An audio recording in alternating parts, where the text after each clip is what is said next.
স্বাগত নিউজ 24 সংবাদে। পুরো সংবাদ জুড়ে আপনাদের সাথে আছি আমরা দুজন, আমি ফয়সাল মাহমুদ এবং আমি জান্নাতুল সাদিয়া। সরকারের যে কোনো ভুল সিদ্ধান্তে গণতন্ত্র হোঁচট খেতে পারে, উত্থান হতে পারে ফ্যাসিবাদ, এমন আশঙ্কা করে বিএনপির ভারপ্রাপ্ত চেয়ারম্যান বলেছেন, জনগণকে রাজনৈতিক অধিকার চর্চার সুযোগ না দিলে কোনো সংস্কারই কাজে আসবে না। আশুলিয়াতে জুলাই শহীদদের স্মরণ সভায় ভার্চুয়ালি যুক্ত হয়ে তিনি আরও বলেন, জনগণের ক্ষমতায়ন নিশ্চিত করতেই নির্বাচন চায় বিএনপি। বলেন, কয়েকজন মানুষের কাছে রাষ্ট্রের ক্ষমতা তুলে দেওয়ার জন্য জুলাই বিপ্লবে জনগণ প্রাণ দেয়নি। সাইফুল ইসলাম জানাচ্ছেন আরো। ৫ আগস্ট শেখ হাসিনা পালিয়ে যাওয়ার দিন বিকেলে আশুলিয়া থানার সামনে ৫ জনকে গুলি করে হত্যা করে পুলিশ।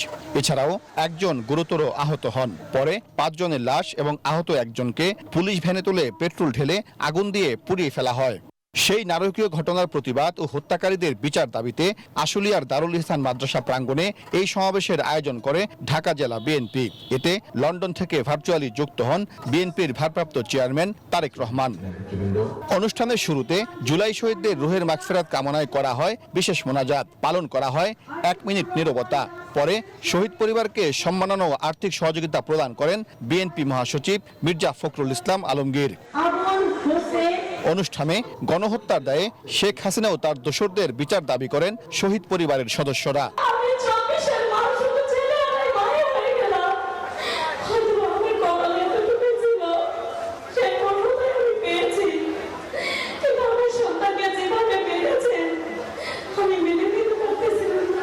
সমাবেশে বিএনপি মহাসচিব বলেন, 1 বছর পেরিয়ে গেলেও হাসিনা ও তার দোসরদের বিচার দৃশ্যমান হয়নি। শহীদ পরিবার ও আহতদের অনেকে সঠিকভাবে সহযোগিতা পায়নি। অনেক শহীদ পরিবার তারা তাদের সেই যেটা মিনিমাম যেটুকু সহযোগিতা পাওয়া দরকার ছিল সেটা তারা পায়নি। এখনো দেখি যারা পঙ্গু যে আহত হয়েছেন তাদের চিকিৎসা চূড়ান্ত হয়নি। প্রধান অতিথির বক্তব্যে বিএনপির ভারপ্রাপ্ত চেয়ারম্যান তারেক রহমান বলেন, আশুলিয়ার লাশ পোড়ানোর ঘটনা কারবালার বর্বরতাকেও হার মানিয়েছে। ক্ষমতা কুক্ষিগত করে রাখতে ছাত্র জনতাকে নির্বিচারে হত্যা করেছিল শেখ হাসিনা।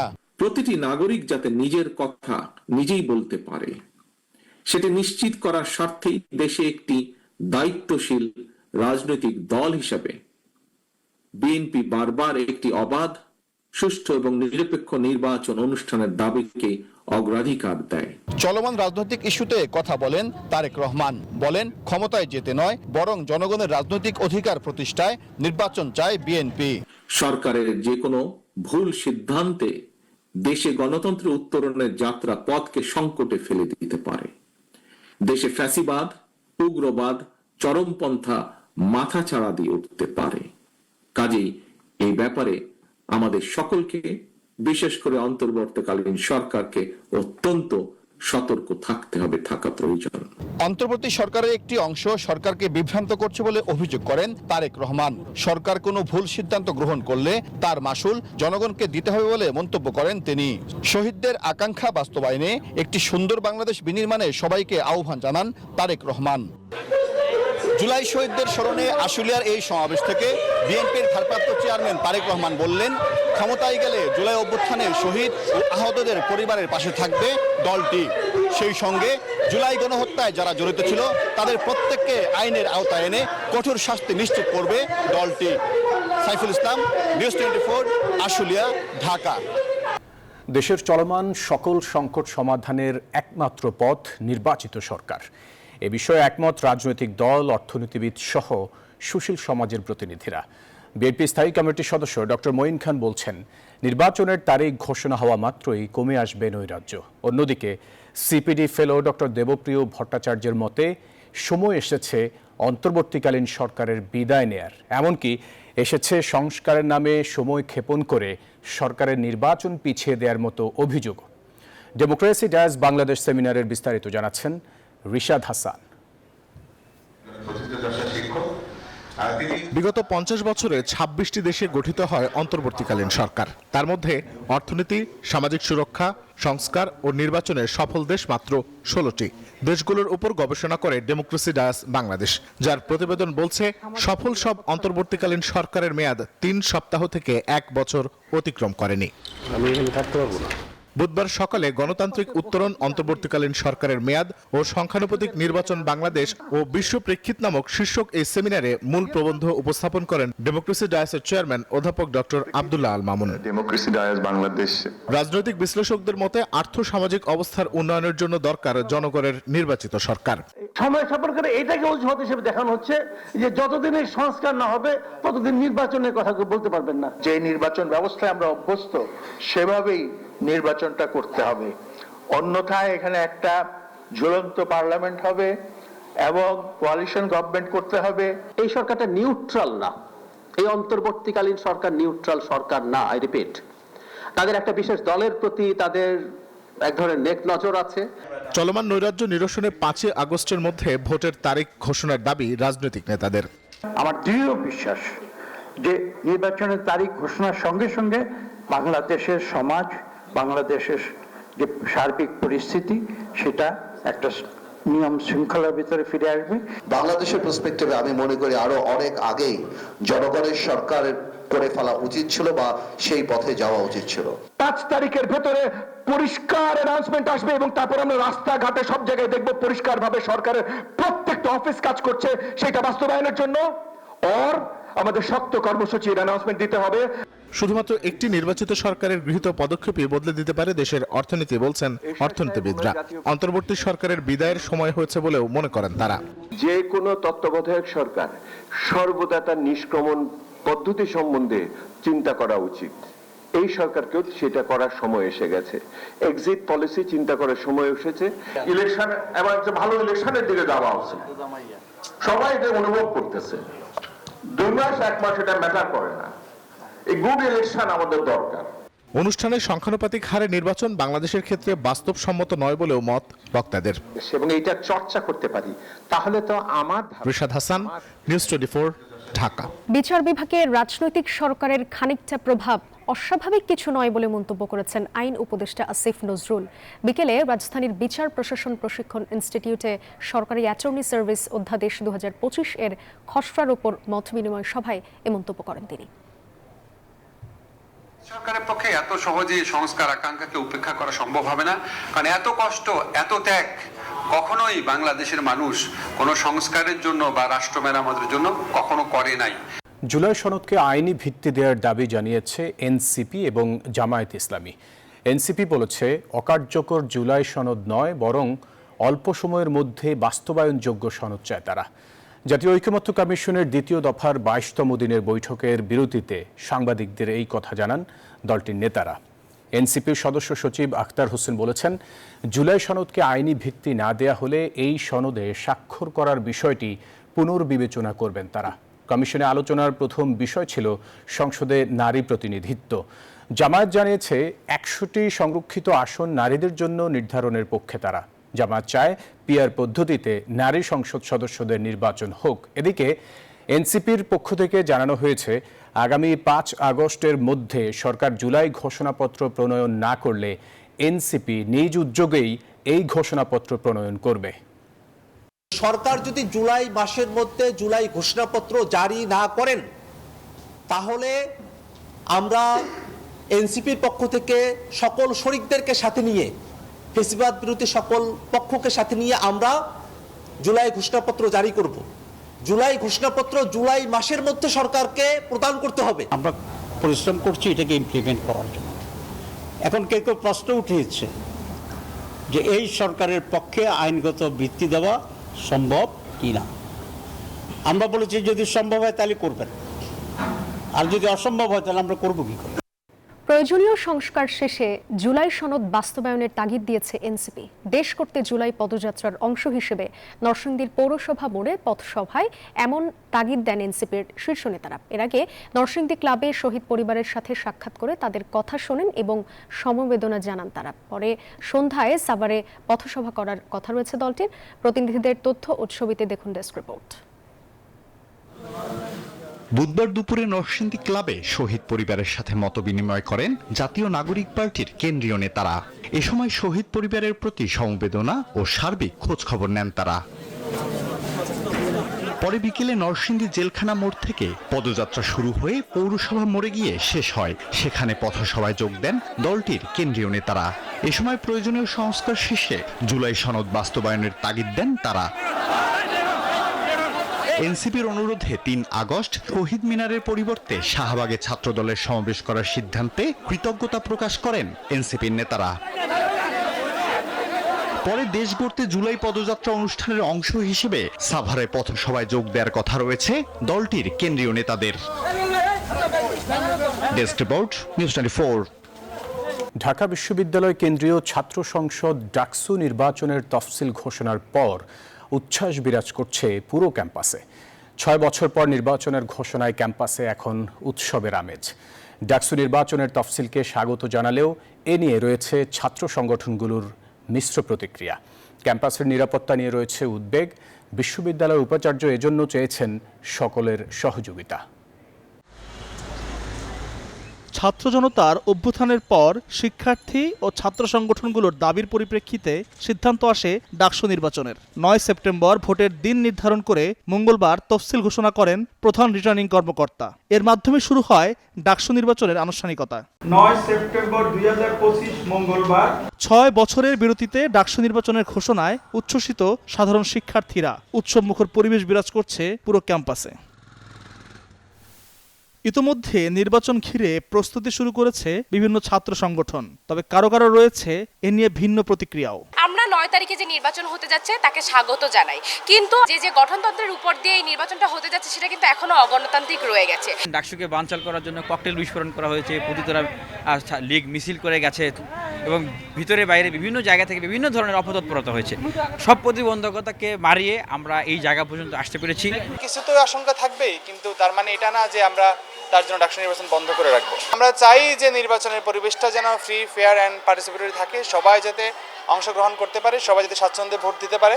এদিকে এবারের নির্বাচন সর্বকালে সবচেয়ে অংশগ্রহণমূলক হবে বলে মনে করছে ছাত্র শিবির। আর ডাকসু নির্বাচনে কৃত্রিম বুদ্ধিমত্তার ব্যবহারে প্রোপাগান্ডাকেই বড় চ্যালেঞ্জ হিসেবে দেখছে গণতান্ত্রিক ছাত্র সংসদ। কে জিতলো, কে হারলো, কে দাঁড়াইতে পারলো, কে দাঁড়াইতে পারলো না, কে ভোটার হইলো না, এটা ম্যাটারই করে না। ম্যাটার হইলো একাডেমিক ক্যালেন্ডার অনুযায়ী নির্দিষ্ট একটা টাইমে প্রত্যেকটা শিক্ষার্থী ভোট দিতে পারার রাইটটা প্র্যাকটিস করা। ঢাকা বিশ্ববিদ্যালয়ে যে কোনো সময়ের তুলনায় এখন একটা ভালো পরিবেশ এসেছে।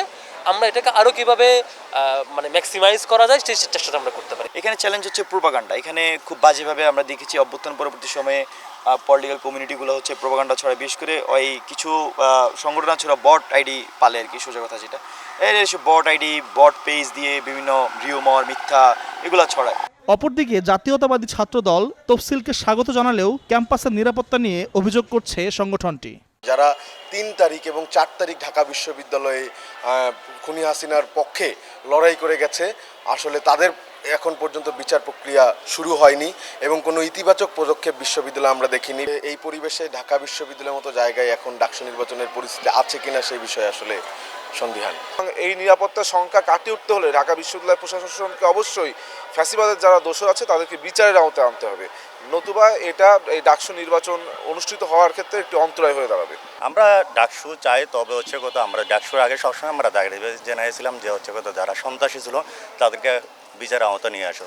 যে সকল শিক্ষক হচ্ছে কথা এই সন্ত্রাসী হামলার সাথে প্রত্যক্ষভাবে বা পরোক্ষভাবে সহযোগিতা করেছে তাদেরকে বিচারের আওতা নিয়ে আসো। শিক্ষার্থীদের নিরাপত্তা সংক্রান্ত উদ্বেগের বিষয়টি স্বীকার করে নিয়েছেন উপাচার্য, তবে এজন্য সকলের সহযোগিতা চেয়েছেন তিনি। ঢাকা বিশ্ববিদ্যালয়ের যে ভৌগোলিক অবস্থান তাতে নিরাপত্তা নিশ্চিত করবার জন্য আমাদের সবার সহযোগিতা দরকার। এটি এককভাবে বিশ্ববিদ্যালয় প্রশাসন করতে পারবে না। এই আয়োজনটি করার দায় আপনার যদ্দূর আমার অতটুকু। সাধারণ শিক্ষার্থীদের একটা ওভারওয়েলমিং মেজরিটি এই নির্বাচনটি চায়। ইতোমধ্যে ডাকসু নির্বাচনে বাংলাদেশ গণতান্ত্রিক ছাত্র সংসদ আব্দুল কাদেরকে ভিপি ও বাকের মজুমদারকে জিএস প্রার্থী ঘোষণা করেছে। একদিকে সংস্কারের দাবি, আরেকদিকে নিরাপত্তা নিয়ে শঙ্কা। এসবের মাঝেই ঢাকা বিশ্ববিদ্যালয় সাক্ষী হতে চলেছে ডাকসু নির্বাচনের। এরই মাঝে যার উৎসবের আমেজে ছেয়ে গেছে এই বিশ্ববিদ্যালয় ক্যাম্পাস। এখন দেখার বিষয় কতটা অংশগ্রহণমূলক ও নিরাপদ পরিবেশে এই নির্বাচনের আয়োজন করতে পারে ঢাকা বিশ্ববিদ্যালয় প্রশাসন।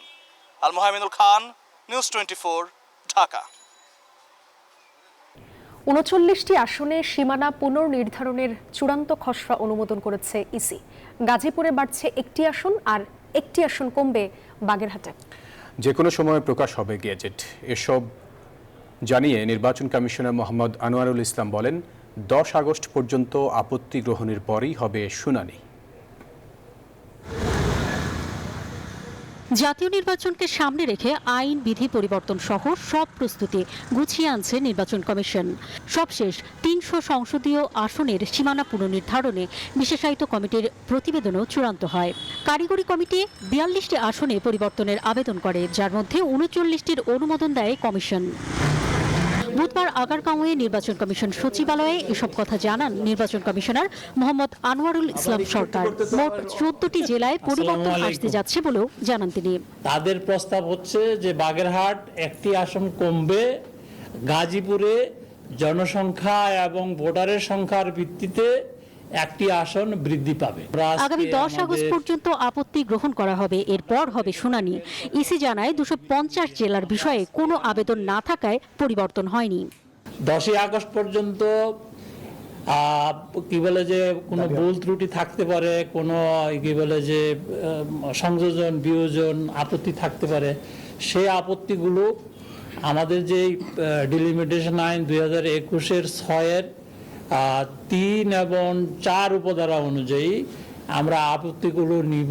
এগুলা আবেদন আসবে আমরা জানি না, আবেদনের সংখ্যার উপরে এটা পরবর্তীতে আমরা সিদ্ধান্ত নেব, কমিশন সিদ্ধান্ত নেবে। এর আগে আয় ব্যয়ের হিসাব জমা দিতে কমিশনে আসে জাতীয় পার্টি। 2024 সালে দলটির মোট আয় 2,64,38,938 টাকা এবং ব্যয় 1,79,88,044 টাকা। বাতিলের যে শর্ত গণপ্রজাতন্ত্রে আছে সেই কোনো শর্ত জাতীয় পার্টি লঙ্ঘন করে নাই। তাহলে জাতীয় পার্টিকে যদি এই অংশগ্রহণের কারণে বাতিলের দাবি ওঠে, তাহলে বিএনপি, ইসলাম, এই চরমনায়ের পীর সাহেবের দল সহ যে 31টা দল নির্বাচনে অংশগ্রহণ করছে, তাহলে নির্বাচনে অংশগ্রহণ যদি অপরাধ হয়, তাহলে এই 31টা দলই বাতিল হওয়ার মানে অপরাধে অপরাধী। বিকেলে নির্বাচন কমিশনে আসে এনসিপির 3 সদস্যের প্রতিনিধি দল। 14 আগস্টের মধ্যে প্রবাসী ভোটারদের বিষয়ে চূড়ান্ত সিদ্ধান্ত দিতে তাগিদ দেন তারা। অন্তরা বিশ্বাস, নিউজ 24, ঢাকা।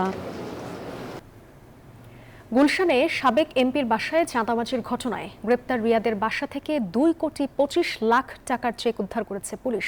তদন্তের স্বার্থে কে চেক দিয়েছে তার নাম প্রকাশ করেনি সংস্থাটি। ডিএমপির মুখপাত্র জানান, এ বিষয়ে কলাবাগান থানায় আলাদা একটি মামলা রুজু প্রক্রিয়াধীন। বুধবার ব্রিফিংয়ে 7 মাসের আইন শৃঙ্খলা পরিস্থিতির চিত্রও তুলে ধরা হয়। জানুয়ারি থেকে প্রতি মাসে গড়ে খুন 20টি, ছিনতাই 46টি ও 70টি চাঁদাবাজির মতো ঘটনা ঘটেছে।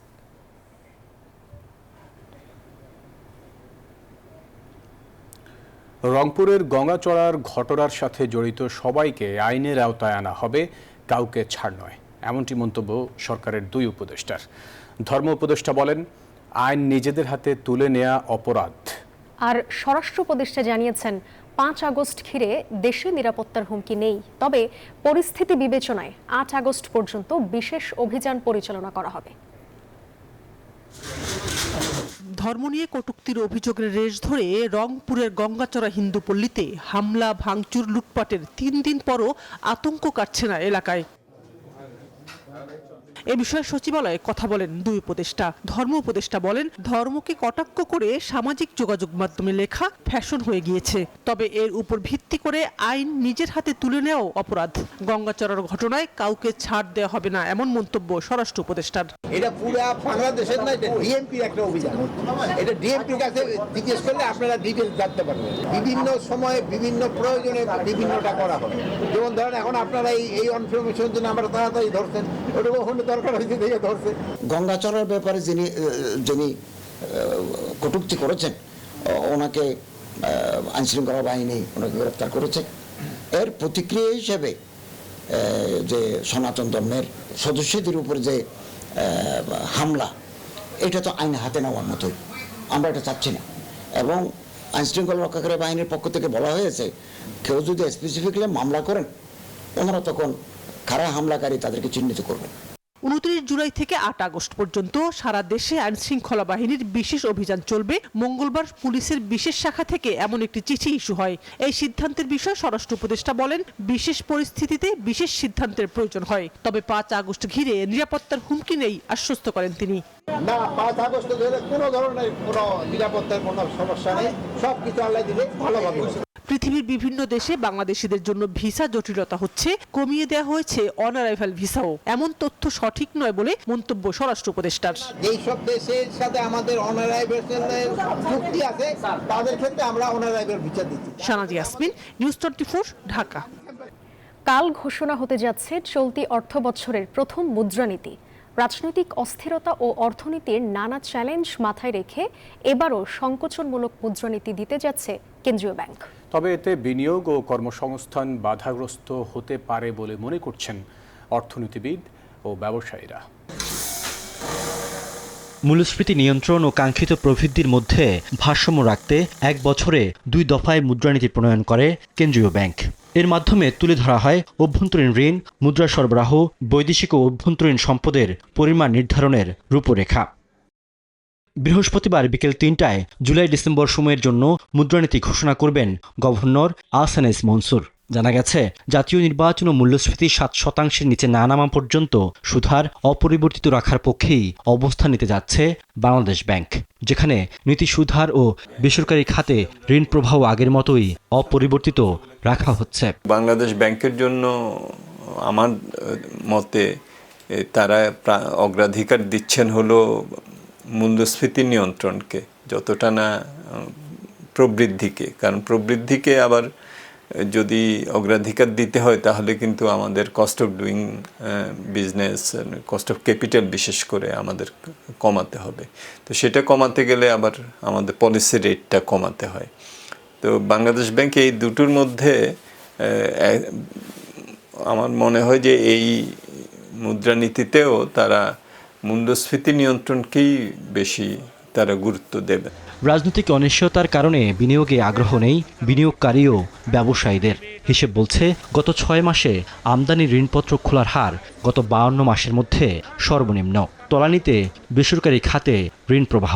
এমন পরিস্থিতিতে নতুন মুদ্রানীতি সংকোচনমূলক হলে তা বিনিয়োগকে আরও বাধাগ্রস্ত করবে বলে মনে করছেন ব্যবসায়ীরা। একদিকে বলছেন যে আপনি অর্থনীতিটাকে বেগবান করতে চান, তো সংকোচনমূলক মুদ্রানীতি দিয়ে তো কোনোভাবেই আপনার অর্থনীতি বেগবান হবে না, রাদার আপনি কিন্তু ইনডাইরেক্টলি বিজনেসকে কমিয়ে নিয়ে আসছেন, ঠিক না? এবং এর সাথে সাথে এই ইয়াতে পলিসি রেট এত হাই থাকার জন্য হিউজ অঙ্কে কিন্তু আপনার এনপিএল বেড়ে যাচ্ছে, মানুষ ডিফল্টেড হয়ে যাচ্ছে, ভালো ভালো কোম্পানিগুলোও ডিফল্টেড হয়ে যাচ্ছে। নন পারফর্মিং লোনগুলোকে কমিয়ে নিয়ে আসার জন্য যাতে একটা স্পষ্ট গাইডেন্স থাকে, কারণ এই এনপিএল যদি বেড়ে যায় আপনার ইন্টারেস্ট রেট কিন্তু কোনোভাবেই কমানোর কোনো সুযোগ প্রাইভেট ব্যাংকের থাকবে না। অর্থনীতিবিদরা বলছেন, মূল্যস্ফীতি কমে আসলে মুদ্রানীতির বাইরেও যে কোনো সময়ে সুদের হার কমিয়ে আনতে পারে বাংলাদেশ ব্যাংক। এখন যদি আমরা পলিসি রেটটাকে চেঞ্জ নাও করি, যদি মূল্যস্ফীতিটা আরও নিচের দিকে যেতে থাকে, তাহলে এই ডিসেম্বরের মধ্যেই পলিসি রেটটাকে আরেকবার পুনর্বিবেচনা করা, যাতে করে আমাদের বিনিয়োগে যে চাঞ্চল্য আনার যে একটা প্রয়োজনীয়তা এখন দেখা দিয়েছে, বা আমাদের বাজেটে যে বলা হয়েছে যে প্রাইভেট সেক্টরের ক্রেডিট গ্রোথ হবে হলো 11%, যেটা এখন 7.5-এরও কমে আছে। সো এই জায়গাটাতে একটা পুনর্বিবেচনার দরকার হবে বলে আমার মনে হয়। মূল্যস্ফীতির লাগাম টানতে গিয়ে বিনিয়োগ ও কর্মসংস্থান বাধাগ্রস্ত হলে তা দেশের অর্থনীতির জন্য ঝুঁকি তৈরি করতে পারে বলে মনে করছেন বিশ্লেষকরা। রিয়াদ সুমন, নিউজ 24, ঢাকা। 2027 সালের বিশ্বকাপ খেলতে চান সাকিব আল হাসান। রাজনৈতিক পরিস্থিতির কারণে সেটি আর সম্ভব নয় বলে জানিয়ে দিয়েছেন cricket operations chairman Nazmul Abedin Fahim. News 24-এর সাথে ড্রেসিং রুমে শান্ত মিরাজের সম্পর্ক নিয়েও মুখ খোলেন তিনি। বাংলাদেশ ক্রিকেটে পোস্টার বয় সাকিব আল হাসান ব্যাট বলে পারফর্ম করে দলকে জিতিয়েছেন। বাংলাদেশের হয়ে মাঠে বারবারই রাজার মতো দাপট দেখিয়েছেন। বিসিবির এক পরিচালকের সঙ্গে নিয়মিত যোগাযোগ করেন তিনি। খেলতে চান 27 সালে দক্ষিণ আফ্রিকা, জিম্বাবুয়ে ও নামিবিয়া বিশ্বকাপ। সে বিষয়ে কথা বলেন cricket operations chairman. Shakib Al Hasan 2027 বিশ্বকাপ পর্যন্ত খেলতে চাই। তিনি আমাদের সঙ্গে যোগাযোগ করেছেন, পরিচালকের সঙ্গে যোগাযোগ করেছেন। আপনি সাকিব আল হাসানের কোচ ছিলেন, তাকে ছোটবেলা থেকে দেখে এসেছেন। তাকে নিয়ে কি বলবেন, তার জাতীয় দলের ফেরা নিয়ে কি বলবেন, সবকিছু নিয়ে সাকিবকে নিয়ে কি বলবেন? না, এটা তো আমরা সবাই জানি সাকিব এখন যে অবস্থায় আছে সেখানে ওকে হঠাৎ করে তো দলে অন্তর্ভুক্ত করা যাবে না। এখন আমরা ফর এক্সাম্পল আমরা যদি এখন এশিয়ান ক্রিকেট কি বলি এশিয়ার যে আমরা যে খেলতে যাচ্ছি তার আগে যদি আমরা ঘরের মাটিতে একটা টুর্নামেন্ট করি, সাকিব খুব সম্ভবত এখানে আসবে না, অতএব তার খেলার সুযোগ থাকবে না। সো না আসলে ওকে সিলেক্ট করার সুযোগ নেই।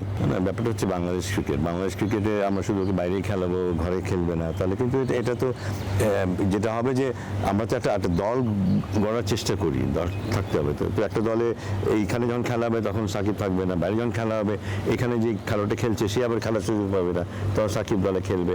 এভাবে তো হতে পারে না। শ্রীলঙ্কা বিপক্ষে টেস্ট সিরিজ শেষে ক্যাপ্টেন্সির দায়িত্ব ছাড়েন নাজমুল শান্ত। তার সাথে ক্রিকেট বোর্ডের বসার কথা থাকলেও মাত্র 1 ঘন্টাকে বিসিবির এক পরিচালক তাকে ফোন দেয়। সে বিষয়ে জানতে চাওয়া হয় ফাহিমের কাছে। ক্যাপ্টেন্সি যেটা হয়েছে যে আমাদের চ্যাম্পিয়ন্স ট্রফিতে শান্তকে ক্যাপ্টেন্সি দেওয়া হয়েছিল একটা টুর্নামেন্টের জন্য। তারপরে তো আমাদের কোনো ক্যাপ্টেন ছিল না, তো আমাদের কোনো ফর্মেটেই কোনো ক্যাপ্টেন ছিল না। তারপরে আমরা অ্যানাউন্স করেছিলাম টি-20 ক্যাপ্টেন হিসেবে লিটনকে, এবং তখন আমরা বলেছিলাম এরপর থেকে আমরা যখন ক্যাপ্টেন্সি দেবো লম্বা সময়ের জন্য দেবো, এবং সেই পরিপ্রেক্ষিতে এরপরে মিরাজকে ওয়ানডের ক্যাপ্টেন হিসেবে সিলেক্ট করা হয়। ড্রেসিং রুমের সম্পর্কটা ভালো যাচ্ছে না শান্ত মিরাজের। ক্রিকেট অপারেশন চেয়ারম্যানেরও জানা সেটি। আমার মধ্যে থাকতেই পারে যে যেসব ঘটনা ঘটেছে তার কিছু এফেক্ট থাকতেই পারে, কিন্তু আমার মনে হয় না ওই মানের মানুষ। সামনেই বিসিবির নির্বাচন, তবে সেই ইলেকশনে আর যোগ দিতে চান না বলেও জানালেন ফাহিম। আমার মনে হয় না। শুভদেবনাথ, নিউজ 24, ঢাকা। এই ছিল নিউজ 24 সংবাদে। দর্শক, দেশে করোনা ভাইরাস ও বিভিন্ন সংক্রমণের হার বেড়েছে। সংক্রমণ থেকে সুরক্ষিত থাকতে ব্যবহার করুন সেপনিল ফেস মাস্ক।